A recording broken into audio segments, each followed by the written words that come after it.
When I mention now names like this Merkel, even Vladimir Putin and so on, they all have been young global leaders of the World Economic Forum. What we are very proud of is that we penetrate the cabinets. We penetrate the cabinets.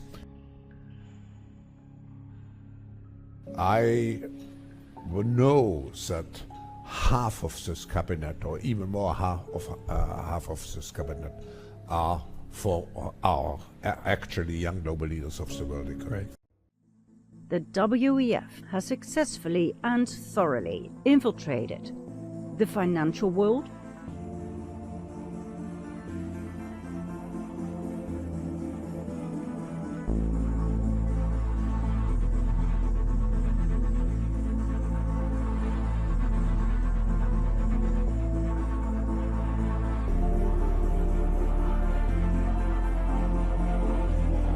corporations,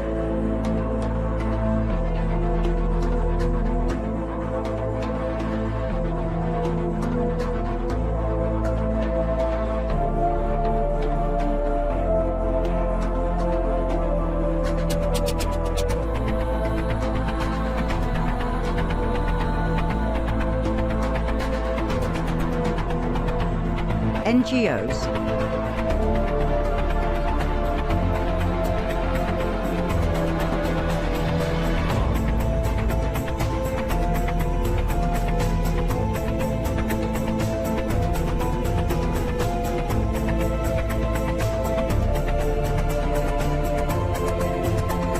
religion,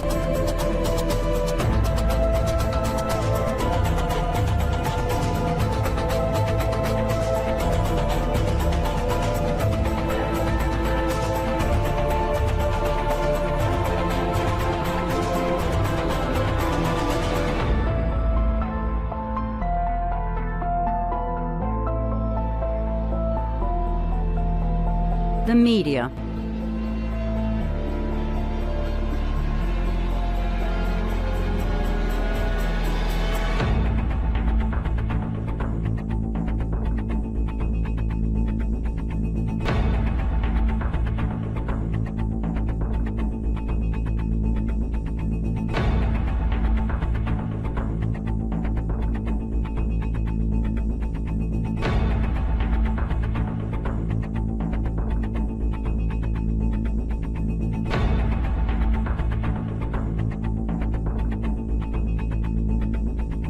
the world of science,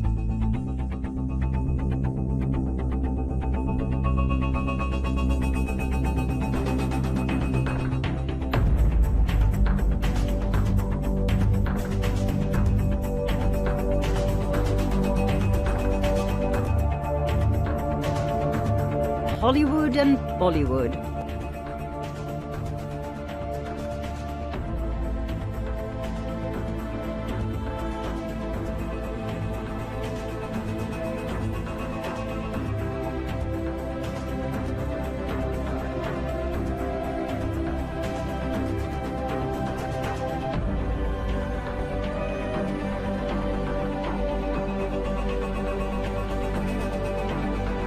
the domain of air and space,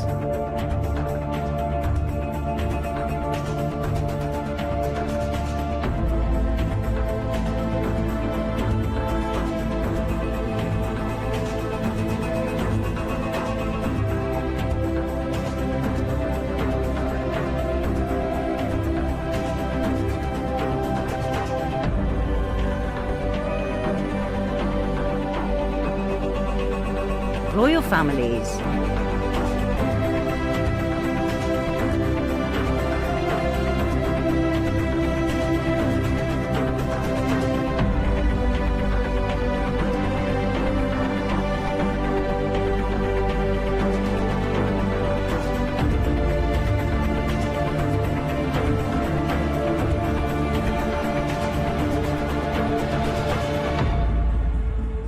and last but not least, they penetrated the world of politics.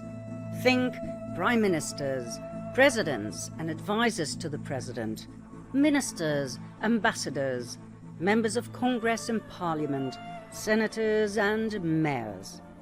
The World Economic Forum's biggest goals is the Great Reset, a world where we own nothing and are happy. But the World Economic Forum is just an NGO. How can it guide individual countries to make these radical changes? One of the ways is through the Forum of Young Global Leaders, a sort of internship program to prepare the leaders of tomorrow. It was founded by Klaus Schwab in 2004. According to their website, its goal is to mold young leaders into people who will shape a more inclusive and sustainable future. Each year, a cohort of up-and-coming leaders between 28 and 38 years old are selected to spend 5 years in the program. The program has a large number of noteworthy alumni. The Forum for Young Global Leaders was a spin-off of an earlier organization called the Global Leaders for Tomorrow that Klaus Schwab started in 1993, and it also had some noteworthy alumni, such as Tony Blair, Bill Gates, and Jeff Bezos. With so many high-profile alumni, the World Economic Forum seems to have potentially left its mark on every aspect of modern life, from politics to technology. Absolutely massive. There are many, many more members and participants of the WEF who, for some reason, do not need to follow the training programs. Here are some more friendly faces you've probably seen before. All the major globalists are there.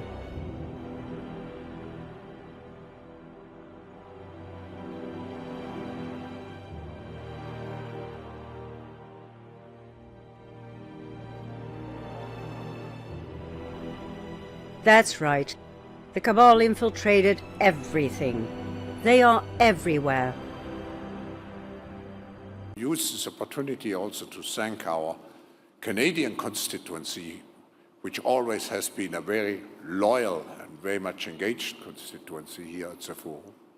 But now, I think with you, together with our constituents' Prime Minister, we can make sure that in the future we strengthen the cooperation even more with your country. Mr. Speaker, and I listened to my colleague's speech. I had a constituent that wanted me to ask a question about outside interference to our democracy. Klaus Schwab is the head of the World Economic Forum, and he bragged how his subversive WWII, World Economic Forum, has, quoted, infiltrated governments around the world. He said that his organization had penetrated more than half of Canada's cabinet. And I was wondering, in the interest of transparency, could the member please name which cabinet ministers are on board with the WEF's agenda? My concern is the deputy. Order. I know that the member was in a really good question there, but the audio is really bad, and the video is really bad as well. And remember, an NGO isn't really accountable to anybody other than its own leaders. It isn't accountable to a public vote or a particular government. And when one NGO can influence this many world leaders, that's a problem. We have to define how the world should look like. People assume we are just going back to the good old world which we had, and everything will be normal again. This is, let's say, fiction. It will not happen. The next crisis is already waiting for us around the corner, and it is the climate crisis. We have to define how the world should look like. Pay insufficient attention to the frightening scenario of a comprehensive cyber attack, which would bring to a complete halt to the power supply, transportation, hospital services, our society as a whole. The COVID-19 crisis would be seen in this respect as a small disturbance in comparison to a major cyber attack. We have to define how the world should look like. We'll have to prepare for the next one. That, I'd say is will get attention this time.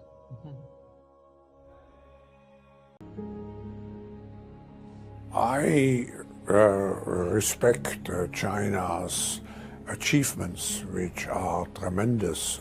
I think it's a role model for many countries. Instead of doing a rain dance, we physicists are firing trillion-watt lasers into the sky to actually precipitate rain clouds and actually bring down lightning bolts. By firing trillion-watt lasers, you rip apart the electrons, creating what are called ions, and these ions act like seeds, like dust particles, bringing down rain and even lightning. In the 60s, the CIA used this to bring down monsoons during the Vietnam War, to wash out the Viet Cong. For decades now, these governments have been alleged to have experimented with weather control.